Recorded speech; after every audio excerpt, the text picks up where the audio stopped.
Hey everyone, welcome to the Purpose Tune podcast. The goal of this show is to bring you valuable content to broaden your knowledge, inspire you to act, and get you in the right mindset so you can apply it in your own life to drive impact, generate meaning, and achieve your purpose. Now, today's guest is Steve Gamlin. As the motivational firewood guy, Steve blends back to basics, positivity, visualization, and humor to teach his clients to see desired outcomes, understand their why, and build action plans to achieve them.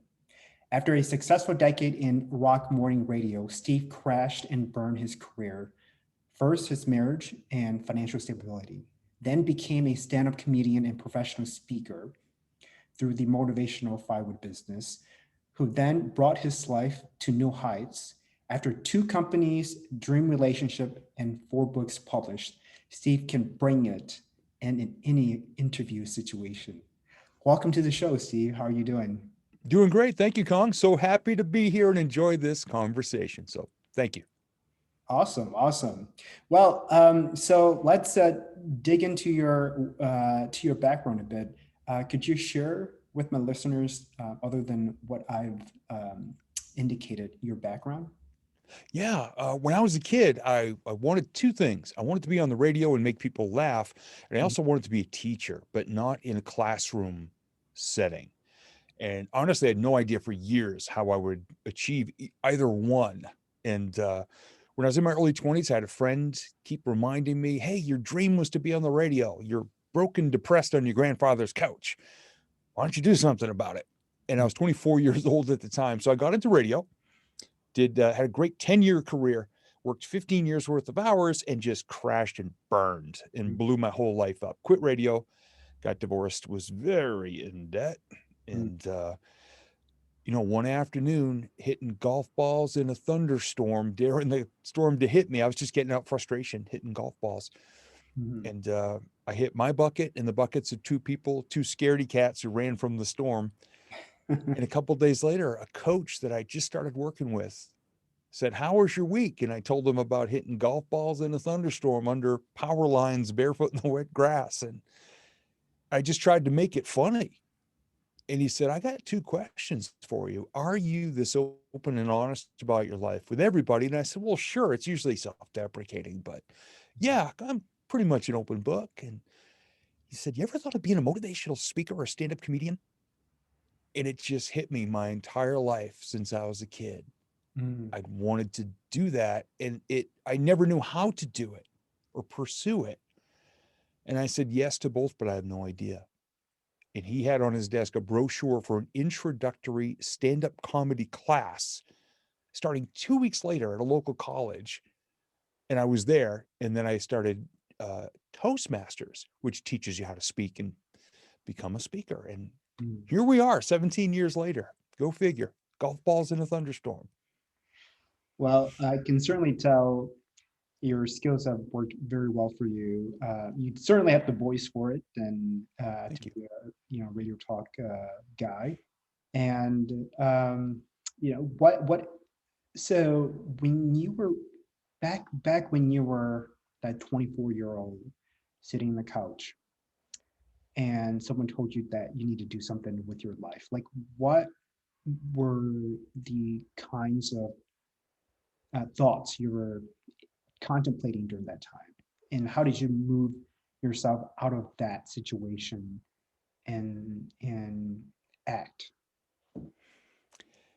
It felt like a pause button, like a little, you see those charts out there. It was definitely a valley.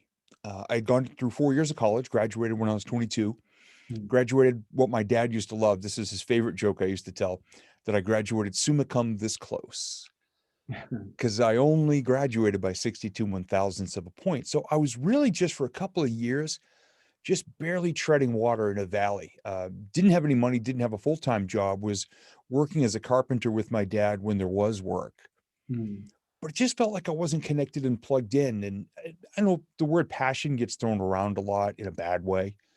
Like, people say, oh, if you find your passion, you'll never work a day in your life. Well, I'll tell you what, I don't care how passionate you are. It's hard work. Right. But this friend who his name was Danny, and he had asked me a few times. And finally, I'm just thinking, my life's really not going anywhere. I'm not super happy. So why don't I just reach out and find out what it would take to get into radio? And I Mhm. called a local DJ who I used to listen to a lot. Her name is Cindy. She's still a dear friend. I Mhm. said, Cindy, I'm thinking of getting into radio. What should I do? And she said, well, there's a school down near Boston. They have a summer program. And I think it was $4,000. So I borrowed the money from my grandfather and I went down there. In the first day in class, I just thought, oh my gosh, I already love this. Mhm. And my skills were not good at all. And I thank you for saying that I have a good radio voice. It's a shame I didn't have it when I was actually on the radio. Mhm. But just the feeling of hope, and all of a sudden I felt like I had plugged a light in a socket and the lamp went on. It just felt like this door had opened. I knew I'd love it, but I was always afraid to be good enough to even open the door. Mhm. And it felt amazing. And in the 10 years I was there, stops and starts, radio stations would get sold. We'd all get fired and Mhm. basically thrown out the door. So after that happened a couple of times at the end of 10 years, I was ready to walk on, but I plugged into the next Mhm. lamp and then the speaking light came on. That's amazing. So tell us more about your work with, you know, with visualization and working with your clients to get them to understand their why and build action plans. Yeah. My favorite question to ask people is, what do your goals look like? Mm. Because it's almost like a puppy, the head tilts. They look at me kind of funny. And I said, well, do you set goals or do you make resolutions? Because that's a start. And sometimes people will say, oh, yeah, well, I have a goal this year. I want to buy a new car. Mhm. And I go, oh, okay. I mean, no matter what they say, if they want to be healthier or make more money or a new vehicle or a new home or redesign something or whatever. I say, all right, what does it look like? And then if they have an idea, they may say, well, I saw this and I really like it. And they'll start to describe it. And what I do with people is to try to dial in the description. Mm. And if they can create a photo, find a photo, take a photo of themselves to keep it in a place where they can see it on a regular basis. And then I'll ask, well, why do you want that? Or why is this particular one so important? And the Mhm. more times I ask them and the deeper they dive, the more emotionally connected they get to it. Mhm. And if you can do that, if you can start to figure out exactly what they want and why they want it, connected really at a heart level, Mhm. then you can start to take the steps to get closer to it. Maybe you have to meet somebody, maybe you have to learn a new skill or reach out or learn um, just how to do something or the best way to go about. So it's really, I equate it to like a pirate map you see in the pirate movies. Mhm. And they'll have a map and it'll have a bunch of different pictures and the X where the treasure is. Well, if you don't know where the X is and then be able to look by the picture around it of how to get there, you're going to be digging a lot of holes in the beaches. Mm. And you're just going to kind of drift your way through life versus having that endpoint. It's like using a GPS. You Right. can go out there and drive forever. You might get where you're looking to get eventually. Mhm. But if you know exactly where you are now and where you want to go, it makes the journey shorter and I believe more rewarding. Mhm. So you mentioned a part of it was to get them to tap into their emotions. Do you believe that emotions is really what drives people to achieve their dreams or hopes? I believe it because the more emotionally connected you are to it and the stronger you know your why. And when somebody says, why do you want that? You can just immediately say it and feel it, Mhm. is because life is going to constantly be throwing things in your path and in Mhm. your way. And if you know why you want something, you're going to drive over, through, around, dig under, whatever. I mean, look at what 2020 did for us. We're all climbing a mountain towards some better version of our lives. 2020 was that giant clump of trees that fell across our path. Yeah. And if you if you know why you want to get to the top of the mountain and which peak, which view, if you know exactly what you're going for, Mhm. when something like 2020 happens, I mean, you can stand there and stare at the blockage and say, well, I'll just wait until somebody else removes it. Or, well, I guess I'll just walk back down to the bottom of the mountain, Mhm. which is going to be rickety picnic tables and a porta potty, which that's not great. Mhm. But if you really want what's on the other side of those trees, you're going to climb over them. You might dig under them, or you just start walking to the left or to the right, and eventually you're going to hit the roots of the treetops, Mhm. and you just walk around them. Now, it might put you in a different place, but you can still look upward. You might find some new people to walk with, a new tribe to be a part of. You may Mhm. find a new path to get there, but the more emotionally connected you are to the why, the more likely you're just going to keep on plugging no matter what. Mhm. And life's going to keep getting in the way. We just got to keep climbing over, digging under, going around, or just putting our heads down and just plowing through stuff. Every day there's distractions. Right. It's like a river. If you start paddling, you can increase the odds that you get to the other side. If you just sit in the river, let it take you, Mhm. you might not like the ending. Right. Yeah, I mean, speaking of distraction in age of digital information and age of social media, we're bombarded with so much. And it's there are actually apps out there that are helping us to simplify our life because there's so much going on. And so good for those apps that are doing that. But it's also important to have our why. And without it, I don't think people would really know how to manage their life in a way that's meaningful, impactful, and gives them a sense of existence. What's so when you're having these discussions with your clients, what are some of the conversations that stem out of it as it relates to their why? Like, can you give us some of the examples? Yeah. There was a woman years ago. There was a speaking event I was at, and I was talking about visualization and motivation and all that. And I said, all right, who has a dream car they would love to own? And way in the back of the room, this little hand went up, and she was all of about 5'2". She was in her mid-60s and was getting ready to retire. Mm. And so many people, you think about retirement, all of a sudden people don't have that work, they don't have that purpose, and they can fall into depression. And a lot of people, I mean, literally, they pass away sometimes within years of retirement because they don't have a purpose. They don't have a plan for that area of their lives and to inject some passion and be plugged in. And I said, okay. The question was, who has a dream car? She raised her hand. And I said, okay, what is your dream car? And she said, a 74 Corvette. And it was mostly her coworkers who were there, and they all did that little turn, like this little old, oldish in her mid-60s lady wants a Corvette. And I could see people starting to react, and I went, all right, we got a why here and we got a description. I said, what does it look like? She said, bright orange. I said, hardtop or convertible? She goes, oh, convertible. I'm going to the beach at least 3 times a week. I said, okay, cloth interior or leather? And she goes, oh, honey, leather smells great. And I said, okay, what's going to be on the stereo? She goes, oh, baby, Elvis. And I said, and as she said all this, her face was lit up. Her coworkers' jaws were on the tables. Most of them didn't know this about her. And I said, is there a dealership around, or is there somebody who has one for sale? And she goes, well, there's one I've had my eye on. I said, okay, who wants to go to lunch with her tomorrow? Bring her to that car and take a picture of her in that bright orange Corvette with black leather interior convertible. And a bunch of hands went up. And I said, that's visualization.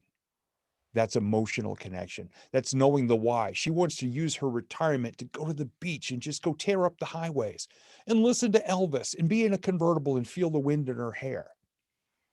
She's already described and can emotionally connect with that experience.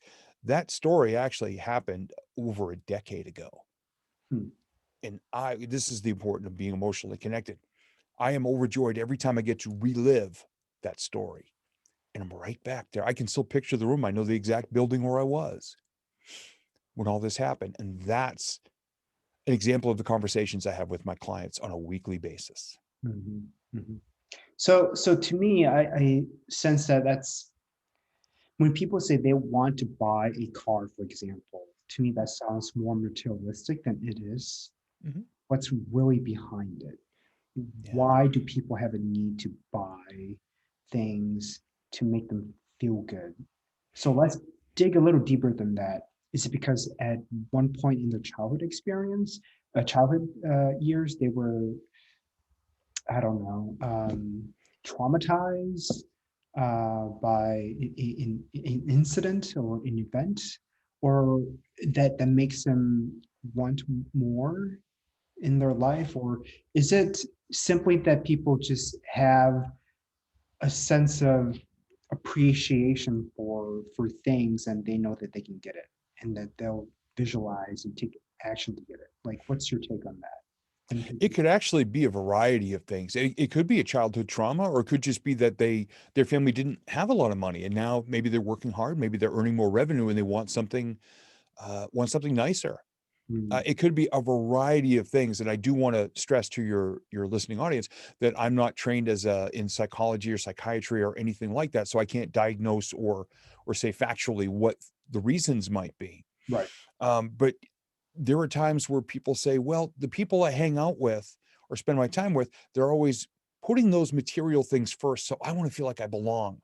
Mhm, So I'm going to have nice things as well. Now, I'm a person who doesn't care mhm, about showy images mhm, or anything like that. I'm a person who sees beyond the material, and I spend most of my time setting goals in all the other 8 areas of life: physical health, emotional well-being, my relationships, my connection with the world in a real way, my ethics, morals, and integrity, my spirituality, mhm, all of these other things, career and finance, and how they all work together. And if something decent materially comes out of that, wonderful.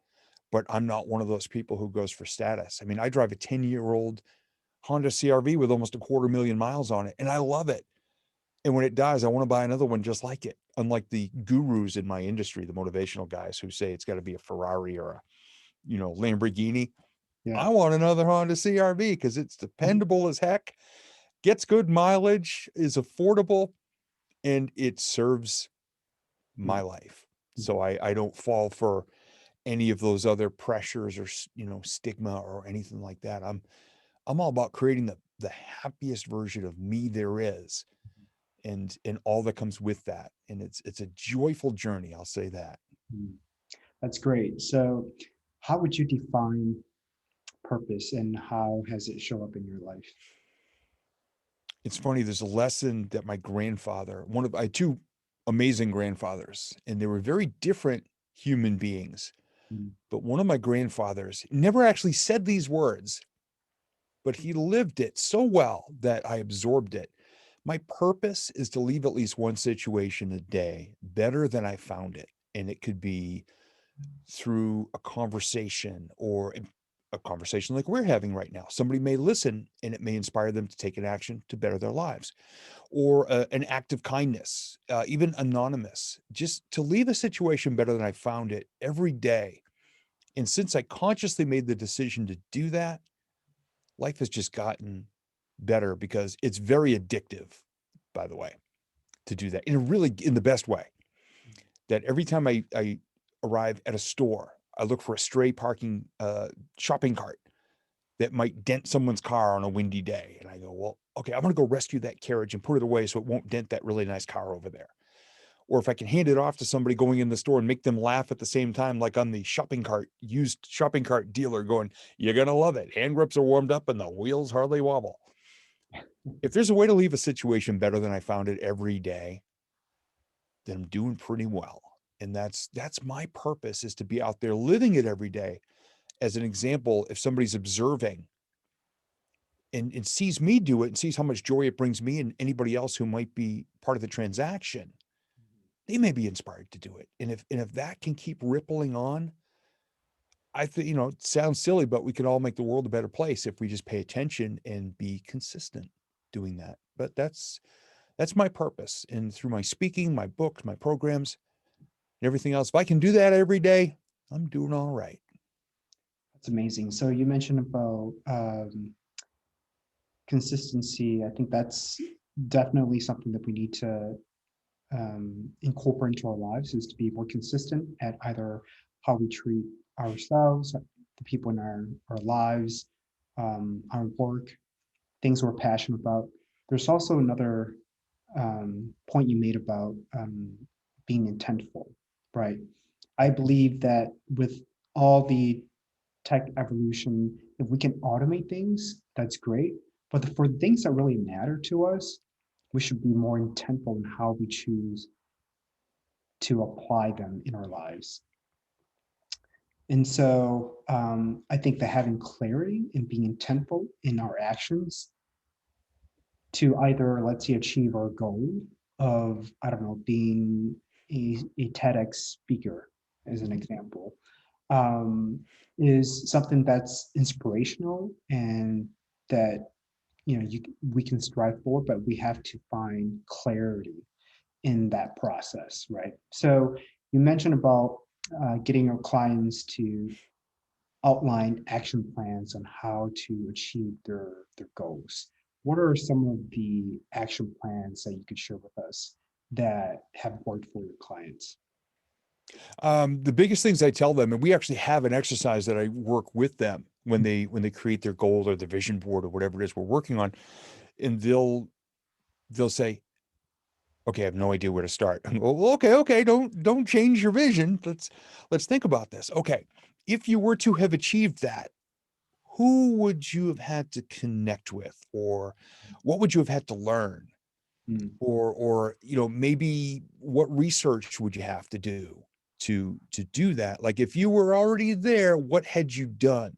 mhm, They say, "Well, I would have done this." I go, "Okay," and we take a step back. Well, now what would you do to get to that? Oh, we do this and this. So when I break it down to resources, actions, and connections, all of a sudden people don't just think they're at the bottom of the mountain looking all the way at the top again. They mhm, start to realize that along the path, there's going online to get information, going to a local networking event to meet the type of people that you might have to engage with or have relationships with to get to the next level. Maybe you have to get certified for something. So you go online, you go on YouTube, or you find a course somewhere, or you meet a speaker, author, professional in some capacity, and you start just realizing that all it is a bunch of little steps. mhm, And I've met people. One of my vision board coaching clients has wanted to go on a safari in Africa since mhm, she was in her teenage years. I believe she's 32 now. And a couple of years ago, she said, "Okay, Steve, I really want to get this Africa safari thing as my goal, as my big focus. I got my whole vision board, but I really want, this is the big one." I said, "Okay, what's your favorite animal?" She goes, "Oh, giraffes." Okay. mhm. So I said, we need a hashtag. We need a mantra: giraffe Africa. Giraffrica. That's what we've been using that now for 3 years. We just hashtag Giraffrica. So everybody knows that Jen is Giraffrica Jen. She shared it with her friends, her family, her clients, her coworkers in her company, which is a nationwide company of individual representatives. Everybody that sees anything with a giraffe sends it to her and tags her. So she is constantly being supported by people who are cheering her on. I said, "Okay, how much is the trip going to cost?" She said, "I have no idea." I said, "Okay, reach out to a travel agent, go get some brochures." This was pre-COVID. I said, "Go to their office, get some brochures and ask about the trip." It's her and her partner, Mikey. "Okay, what's the cost going to be?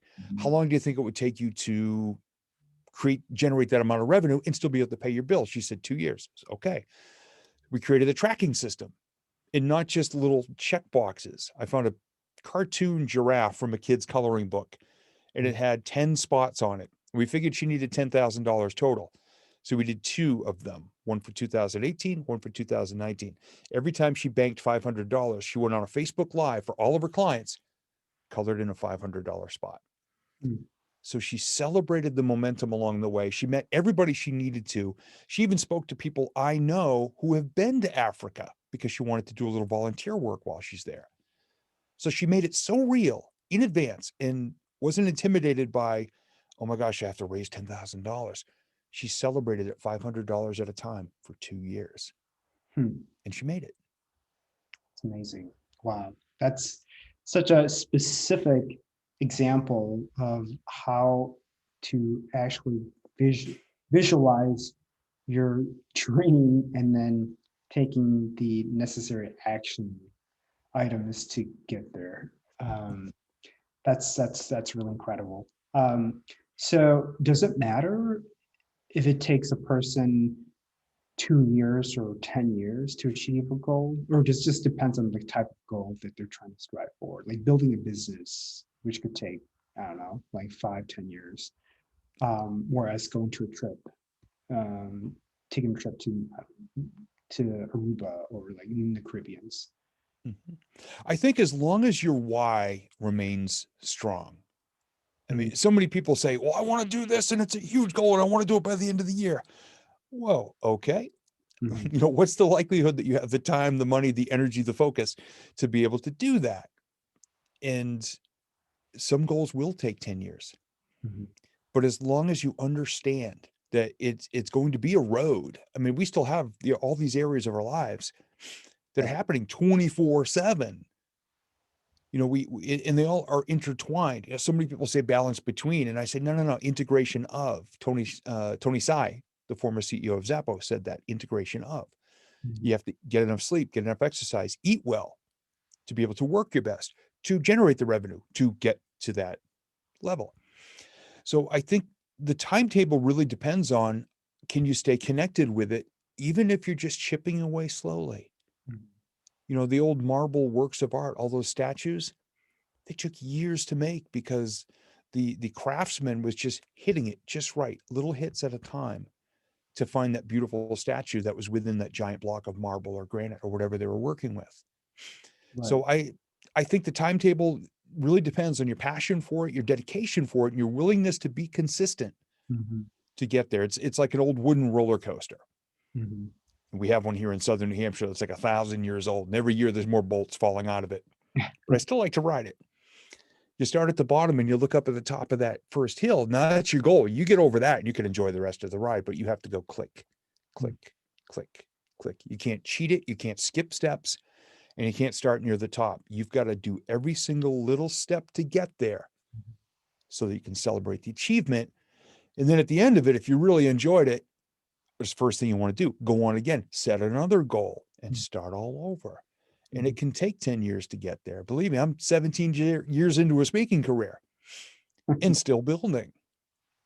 That's amazing. I think that going back to your point of consistency is having those habits and being consistent every day towards your goal is what's going to compound and ultimately lead people to achieve their dreams.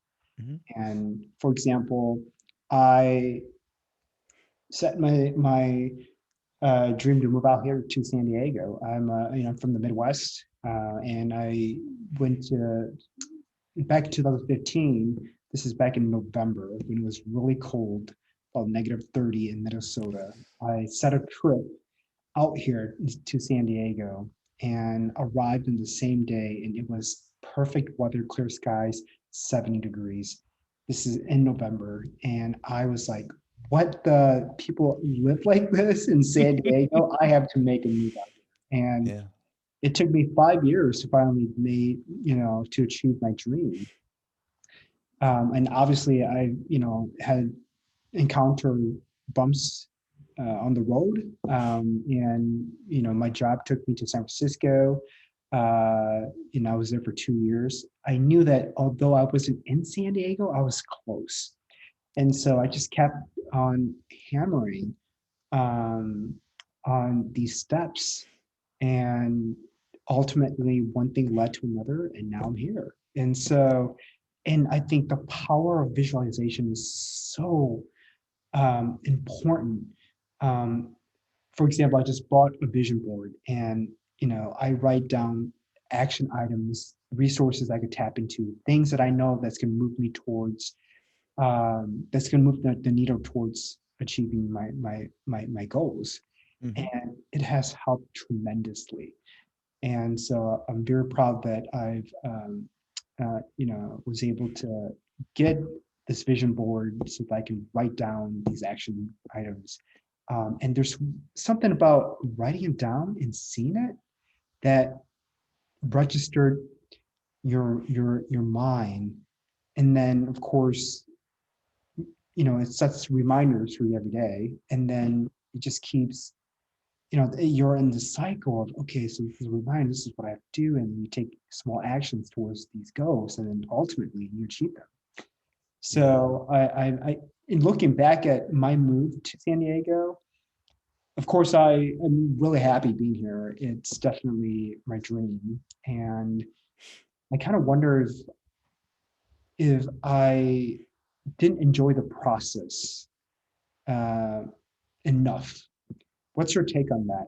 When people are trying to achieve something and that when they achieved it, they celebrate, but it's everything happens so fast and the celebration is over. And so it's like, now what? Like, what is there to come? So do you think people should enjoy the process more often than they should and not completely be so focused on the outcome? What's your take on that? I think a big part of it, it's not just what we get, it's who we become along the way. Mhm. So while we may not enjoy every step of the process, and believe me, there are some parts of the process of owning a business, and I own two of them, that are a drag. Yeah. And you got to go through stuff that you don't enjoy, but it's who you become along the way. So it's not just what you get at the top, it's kind of who you are Mm. in the whether personality or character traits or something that you've strengthened along the way. Maybe you've learned some new skills and you're better and more powerful. And I think that's a big help for wherever you decide to go next. Like, you may never move away from San Diego, but you may want to do different things in your life. So you may set a goal that's, oh my gosh, that's scary, that's too big. Wait a second. I was freezing my tail off in Minnesota, and I came out here, it was 70 on a November day, and I said, I want to live here. Now, it took me 5 years, and I'm here. But you also became a better version of yourself Right. when you got there. So it's not just the getting, it's the becoming. It's kind of like we go into a cocoon for a bit. Right. Not every day in a cocoon is going to be great, but it's who we become at the end, and what we're ready to do and focus our attention, our consistency, and our momentum on. If you've done it right, I believe you become better, stronger, more confident every time you achieve something. And it's Mm. going to put you in a better place to achieve the next thing. So it's not like you didn't change and all these things just started to rack up. If you grow with the experiences, I think you're in a better place to achieve the next stuff. And it gets, not that it gets easier, but you get to look over your shoulder and say, well, I've already come this far. What's next? And Right. you get to go to that next level. Something I also recommend is I keep a daily gratitude journal. So along the way, every day, or at least on a regular basis, I think what we need to do is acknowledge how hard we've worked and how far we've come and who we're becoming. And you touched on this earlier in our conversation, and I loved it because you were talking about how you speak to yourself and how you look at yourself and acknowledge that you're growing. And I think the greatest thing to do every day is look in the mirror and figure out something you like about yourself. And we all have those days where we just want to give that person the finger. At least look down and say, well, your socks match. That's good enough for today. And just keep going, because believe me, I used to be, put it this way, and I'm from New England, so I can say this. If self-deprecation was a competitive sport, I would have more trophies and awards than Tom Brady, because I used to be brutal on myself, very self-deprecating. I thought I was doing it to make people laugh, but the problem is the inner voice was listening. So I Mm. wasn't getting up that mountain. I mean, I was achieving some stuff, but I wasn't becoming a better version of me, because that part was missing. So I think we need to cheer ourselves on and acknowledge we're growing as we get closer to that vision. Right. Yeah. I mean, I think the becoming in the process is so important because, reflecting on my past, those 5 years, it was there were moments where I felt like, what's what's next? Like for me, it was so challenging, but I grew from those types of situations and became stronger, more confident. And now looking back, as you're saying, when I'm faced with similar situations, I know I can anticipate what's going to happen next. And so I then can say, look, I trust myself enough to get through this because I've done it before, and this is nothing scary for me. Yeah. And so I think it's so important that the becoming the process is something that we also have to celebrate. Hmm. Um, what other advice would you give to my listeners in the space of self-improvement or self-growth? Biggest thing, and you touched on this as well when you're talking about your vision board. Know what you want, and going back to what I said, know what it looks like. Add all the other senses: looks like, feels like, sounds like, smells like. And if you, whether or not you just have one picture in a frame on your desk or a full-on vision board like you and I have created for ourselves, Mm-hmm. keep it where you can see it every single day. And something you touched on earlier as well. Every day you take one step toward one picture of one goal. It's kind of like being that 1% better every day. And a gentleman named Chris Whitehead is one of my mentors. So I encourage everybody, first off, know what you want, but put it where you can see it every day. And if you make a board, great. Take a picture of it, make it the wallpaper on your phone or your tablet or your laptop or whatever electronic devices you use. If you're in your car all day driving around for appointments, take a picture, print out a picture, fold it up, put it in the visor of your car. And at least once a day while you're out driving around, I want you to pull over somewhere, take 1 minute, 2 minutes, 5 minutes, look at your board and say, all right, something I'm doing today is going to lead me closer to just one of these: a connection, a resource, an action, a conversation, a thought is going to get me closer. And if you do that on a regular basis, you're going to find that your antennae, your radar is going to go off for opportunities more often because you're going to hear things differently. You're going to hear part of a conversation and go, well, wait a second. There's something, I've got a goal I want to achieve, and that person's talking about how they did it. Make a new connection. Mm-hmm. And just it opens you up and tunes you into the universe in such a way. And I know it sounds woo-woo. And I tell all my clients, especially the corporate clients, in my first meeting with them, I said, hi, my name is Steve Gamlin.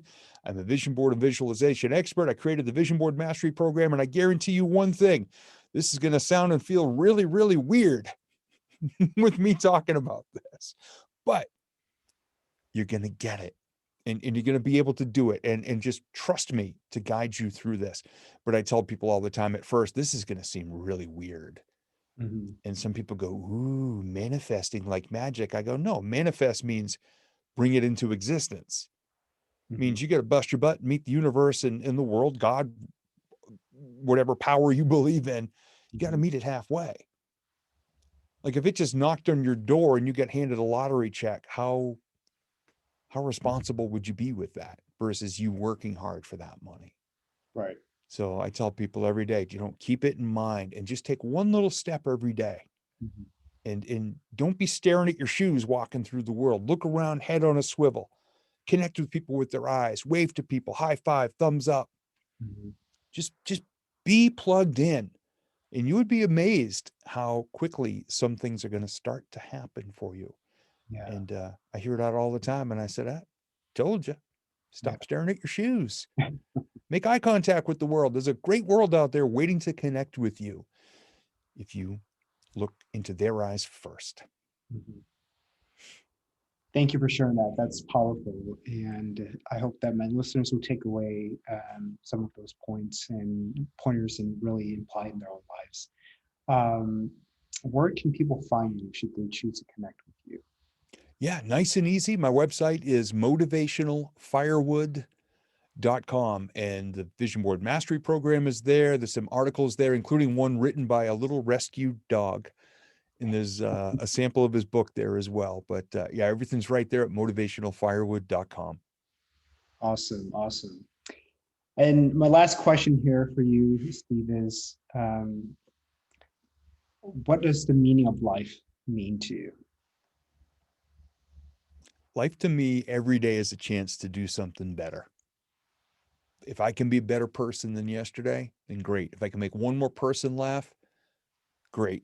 And it's just to go out there with the purpose, as you asked earlier, to leave at least one situation every day better than I found it. And when I wake up and I make a determination to do that, I'm off and running. And I'm not banging off the walls, needing a cup of coffee. I wake up like this first thing in the morning. So if if to cut it down, yeah, that's that's my purpose, my meaning, and that's life to me. Just creating laughter and learning and knowledge and inspiration, motivation, people believing in themselves a little more because of something I shared. I'm good with that. If you wanted to cram all that on my headstone, even if it just said, "Here lies Steve," man, it was fun having him around. I'm good with that. That's great. Steve, thank you so much for your time and sharing your wisdom and insight. I appreciate your time here, and let's continue to stay in touch. And thank you so much for your existence. Appreciate your Thank work. you very much. Oh, I appreciate being here. This was a blast, and this will be in my gratitude journal tomorrow that we had this amazing conversation. So thank you. Awesome. Thank you.